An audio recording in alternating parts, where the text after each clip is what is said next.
अस्सलामु अलैकुम वरहमतुल्लाहि वबरकातुहू। उम्मीद है तमाम सामीन किराम खैर वाफ़ियत से होंगे। आसान तजवीद ऑफिशियल में तमाम सामीन किराम को खुश आमदीद कहते हैं। मोहतरम सामीन किराम, जैसा कि आपको मालूम है कि कल के सबक से हमने वक़फ़ का बयान शुरू किया था और वक़फ़ की दो बड़ी इस्तिलाहात हैं, जिसमें से पहली इस्तिलाह कि वक़फ़ कैसे करें, कैफ़ियत वक़फ़, वो कल हमने पढ़ ली थी। और आज की दूसरी इस्तिलाह महल वक़फ़, कि वक़फ़ किस जगह पर करें, कौन सी जगह पर करें, ताकि माना जो है वो सही तौर पर समझ आ सके सुनने वाले को, सामे को। तो इसको महल वक़फ़ कहते हैं। तो महल वक़फ़ किस जगह पर करें, तो इसके लिए जो है 6 रुमूज़ और अलामात हैं। इसको समझना चाहिए कि इन रुमूज़ और अलामात का मतलब और मानी क्या है और इनका मकाम कौन सी जगह है, ताकि वहाँ पर वक़फ़ किया जाए और कुरान अज़ीमुश्शान में अल्लाह तबारक व तआला की जो मुराद हैं उसके ख़िलाफ़ माना जो है वो पैदा ना हो, और सुनने वाले के जहन में वहम पैदा ना हो, दिल में वहम पैदा ना हो, और ख़िलाफ़ माना जो है वो उसके जहन में पैदा ना हो। तो आइए इस पे बारे में हम पढ़ते हैं कि महल वक़फ़ कैसे कहते हैं। महल वक़फ़ का मतलब आसान अल्फाज में वक़फ़ किस जगह करें, वक़फ़ किस जगह पर करें ताकि माना बेहतर समझ में आ सके। तो इसमें से हैं तीसरी बातें हैं कि रुमूज़ अलामात वक़फ़। रुमूज़ अलामात को कहते हैं, निशानात को कहा जाता है कि वक़फ़ की अलामात क्या हैं, वक़फ़ के निशानात क्या हैं, रुमूज़ जो हैं वो क्या हैं कुरान अज़ीमुश्शान में, जहाँ पर ठहरा जाए ताकि माना जो है आसानी के साथ समझ में आ सके।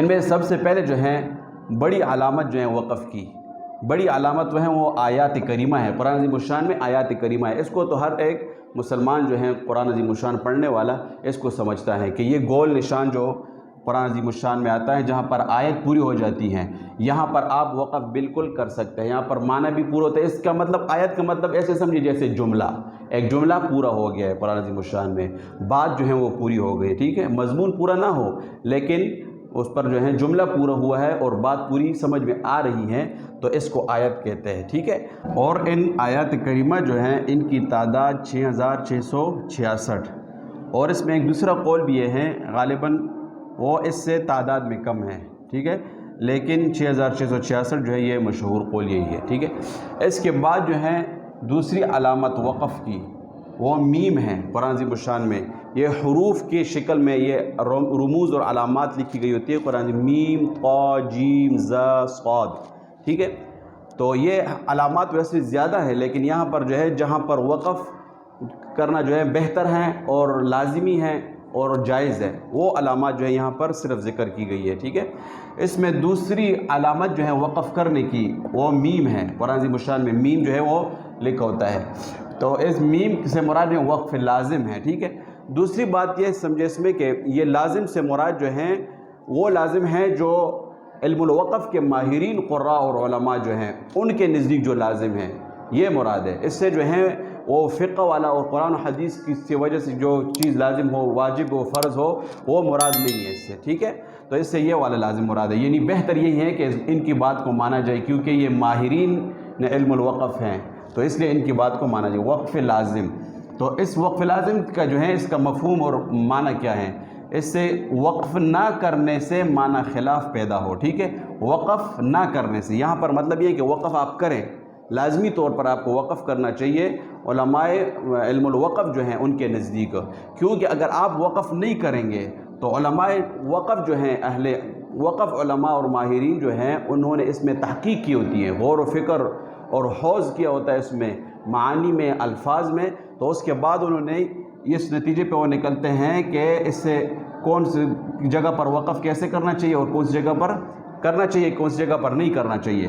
तो यहाँ पर जो है वक़फ़ ना करने से माना ख़िलाफ़ पैदा होता है, ख़िलाफ़ माना अल्लाह तबारक व तआला की जो मुराद है उसके ख़िलाफ़ माना पैदा होता है। तो इसलिए जो है यहाँ पर वक़फ़ करना जो है लाजमी और बेहतर है, ठीक है। इसकी तादाद जो है एक कौल के बिना पर 82 है, 82, और दूसरे कौल के बिना पर 86 है। ठीक है, इसके बाद तीसरा जो है علامت اور تیسری علامت اور نشان جو ہے وہ طوا ہے۔ طوا یہ جو ہے اس کو وقف مطلق کہتے ہیں۔ وقف مطلق کے معنی ہے کہ عام طور پر جو ہے اس کو پر جو ہے وقف اس کو مانا جاتا ہے، اس پر وقف کیا جاتا ہے۔ ٹھیک ہے، تو اس کو وقف مطلق کہتے ہیں، اور اگر اس پر وقف نہ کرے تو کیا ہوگا؟ وقف نہ کرنے سے معنی خلاف کا وہم پیدا ہو جاتا ہے۔ یہاں پر تو بالکل معنی خلاف پیدا ہوتا ہے، وہم نہیں ہوتا، یقینی طور پر خلاف معنی پیدا ہوتا ہے۔ وقف مطلق میں اگر وقف نہ کرے تو یہاں پر جو ہے جو اللہ تبارک و تعالیٰ کی مراد ہے اس کے خلاف جو ہے معنی اس کا وہم پیدا ہو جاتا ہے، اس کے خلاف جو معنی ہے اس کا وہم پیدا ہو جاتا ہے سامع اور سننے والے کے ذہن اور دل میں۔ ٹھیک ہے، تو اس کی تعداد ہے 3510۔ تو یہ طوا جو ہے یہ تیسری علامت اور تیسرا نشان ہوا۔ اس کے بعد چوتھا نشان جو ہے وہ جیم ہے۔ جیم جو ہے اس جگہ پر لکھا جاتا ہے جہاں پر وقف جائز ہو، وقف جائز اس کو کہتے ہیں، اس سے مراد وقف جائز ہے، اور اس کا نام وقف جائز ہے۔ اور وقف وصل برابر اس میں ہوتے ہیں، وقف وصل دونوں اس میں برابر ہوتے ہیں، یعنی اگر آپ وقف کریں تب بھی ٹھیک ہے، وقف نہ کریں وصل کریں ملا کر پڑھ لیں تب بھی ٹھیک ہے۔ اور اس کی تعداد 1578 ہے، 1578، یعنی قرآن عظیم الشان میں یہ رموز جو ہیں ان تعداد کے ساتھ جو ہیں، ان شمار کے ساتھ جو ہیں یہ واقع ہوئے ہیں اور یہ آئے ہوئے ہیں۔ ٹھیک ہے، اس کے بعد جو ہے پانچویں علامت جو ہے اور نشان وہ زا ہے، حرف زا، وقف مجوز۔